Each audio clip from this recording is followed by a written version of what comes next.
Bonjour, donc maintenant on est rendu à faire les repositories pour chaque classe, donc les repositories spécifiques.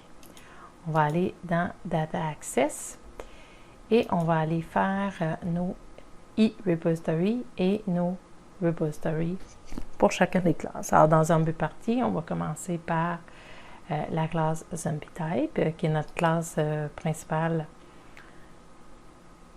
Alors ici, pour les démonstrations, on va faire un nouvel élément d'interface et on va l'appeler e-repository Zombie Type.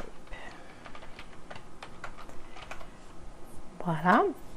Alors, mon interface. Alors, dans mon interface spécifique, il n'y aura pas grand-chose vraiment comme pour l'instant parce qu'on n'a pas les validations encore. Alors, pour l'instant, ce qu'on va mettre, c'est tout simplement mon repository va se faire sur un objet de classe. Donc, je dois hériter de e-repository et monter, donc qui est spécifique maintenant à Zombie Type, est utilisé ici. Alors, j'implémente mon repository générique ici, en plus de lui ajouter l'update. Alors, l'update qui va avoir comme objet mon entité. Alors, c'est ce que j'ai ajouté. Je pourrais mettre les validations ensuite ici ou si j'ai énormément de validations, les mettre dans un repository à part. Alors, je vais commencer par ça. On va aller faire nos spécifications du update dans notre classe. Alors, je vais implémenter cette interface-là. J'ajoute la classe repository Zombie Type. Ici. Alors, la classe va non seulement hériter de ma classe repository pour Zombie Type. Zombie Type. Voyons, Zombie Type. Merci. Hein, ça me prend une classe. Évidemment, pour ça, il faut que je puisse faire référence à mes modèles. En mon Zombie Type, et en plus, il va implémenter l'interface et repository Zombie Type ici. Et pour ça, je dois accéder à mon sous-dossier. Je vais implémenter mon interface, alors pas tant compliqué, seulement le update. Alors, ça me prend mon DB contexte, comme pour l'autre repository.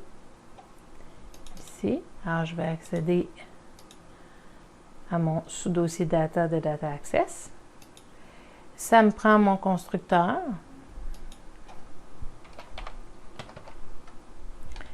Qui va implémenter mon contexte.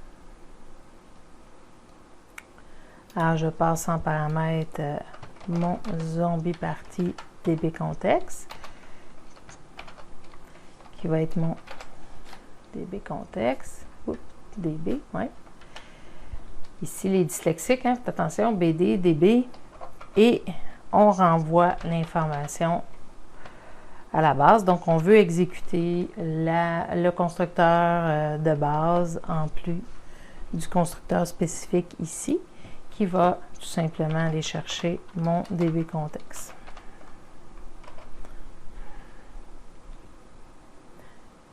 Alors, pour le update, je vais commencer par aller chercher l'information de mon first of default. Donc, je vais aller chercher l'objet correspondant, l'entité correspondante à mon ID passé. Ici, alors c'est ce que je vais aller chercher. Il faut que j'update le bon. Et je vais aller vérifier si mon objet est nul, parce que en fait, je veux exécuter les commandes seulement s'il n'est pas nul, sinon ça ne sert absolument à rien de faire cette commande-là. On ne peut pas updater quelque chose qui n'existe pas dans ma base de données. Alors, je vais m'assurer que mon objet n'est pas nul. Et ensuite, pour chacun des champs, je vais pouvoir mettre à jour, donc aller chercher l'information, ce qui est dans la BD, prend ce que j'ai passé en paramètres et remplace l'information. Alors ici, contrairement au repository générique où je n'avais pas besoin de spécifier les champs, dans le cas du update, j'ai besoin de spécifier les champs. On pourra raffiner ça pour lui dire mets à jour seulement les champs qui ont été modifiés.